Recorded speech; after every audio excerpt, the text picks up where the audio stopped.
Friend is stuck in an abusive relationship, and she can't leave because that means leaving her kids behind, and she's not sure he wouldn't hurt the kids in her absence.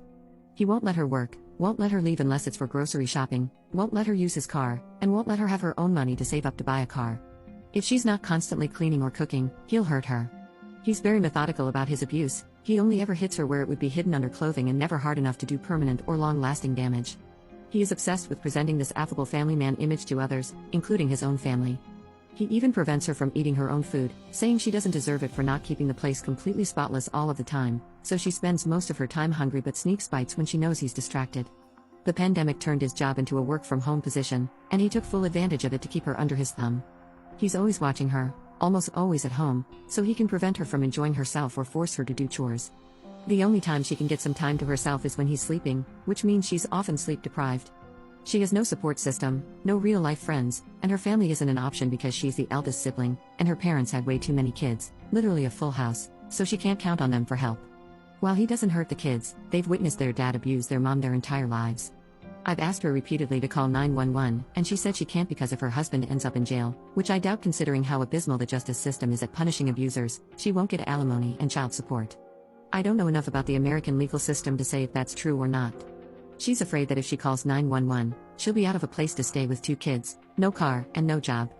She's also afraid she wouldn't be able to get a job above minimum wage because of the gap in her resume. I can't physically travel to help her or even offer her a place to stay. The most I've been able to do is donate money that she can stash away for the future.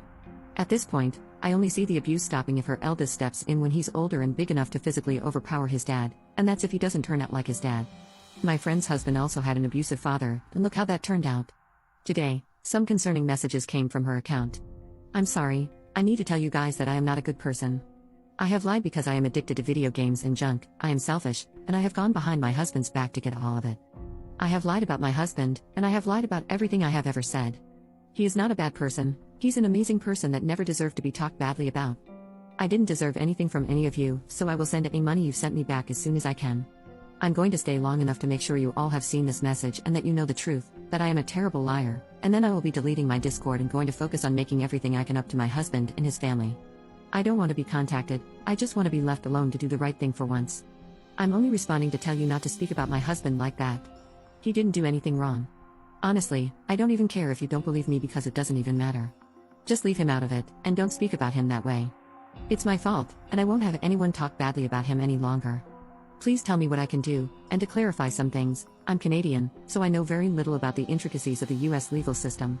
My other friends in our group chat are also trying to look into what they can do, but we thought making a Reddit post would increase our chances of helping her. Edit. He didn't know about the Discord account before. He would routinely check her phone for anything suspicious, including messaging apps, and every time she wanted to talk to us, she'd download the app and delete it before she fell asleep. I'm assuming he either caught her or discovered the app on her phone because she thought he would be too distracted by New Year's celebrations with his family.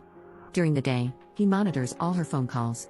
As in, he's physically nearby and makes her hang up if she says something he doesn't like. We tried checking into multiple DV organizations, and one even said we shouldn't call the cops at all, but I don't think we have a choice not to. CPS has been called, they took our report, the police too, and they conducted a wellness check but they said she's fine and that the kids are okay. Update 1. So, after the police were absolutely useless, I remembered my friend told me that her husband made her check and deal with the mail because he felt it was too much of a chore. Initially, I was going to mail an anonymous letter with addresses and contact information for various local and national domestic violence organizations. We also contacted the 911 emergency cell phone bank, and they said they'd make contact with a local organization to get a new phone for her. No idea, that's still a work in progress right now. Her sister responded to us, and she believed us. Apparently, they had their own suspicions that he was treating her badly but didn't know the extent of it. We told her we didn't think the cops separated her sister and her husband when doing the welfare check, and my friend's sister definitely thought the same. She's not fond of law enforcement either from the looks of it. So the sister forwarded her mom's contact information, and we gave her mom a link to a drive with all the screenshots we took of my friend detailing the abuse so she can look at it anytime she wants. Unfortunately, that's when our friend contacted one of us through Discord to yell at us. First through a call, then through chat. Her family apparently was a bit more communicative as of late, and with the welfare check, her husband was extra suspicious. She basically screamed to leave her alone, said she has a family that's relying on her, and that she'll sue if we keep contacting her family. She kept insisting that she was a liar, that her husband is a good man who did nothing wrong, and that she was going to be better for her family. So he definitely threatened her with manipulative BS about homelessness and custody of the kids, and he's definitely the one behind the legal threat. My friend didn't even know what her legal options were when it came to custody and alimony. Why would she suddenly feel confident enough to sue? We told her mom about the latest things she sent, and she said she understood and she would take it from here. She thanked us for going out of our way to contact her family and that we did the right thing.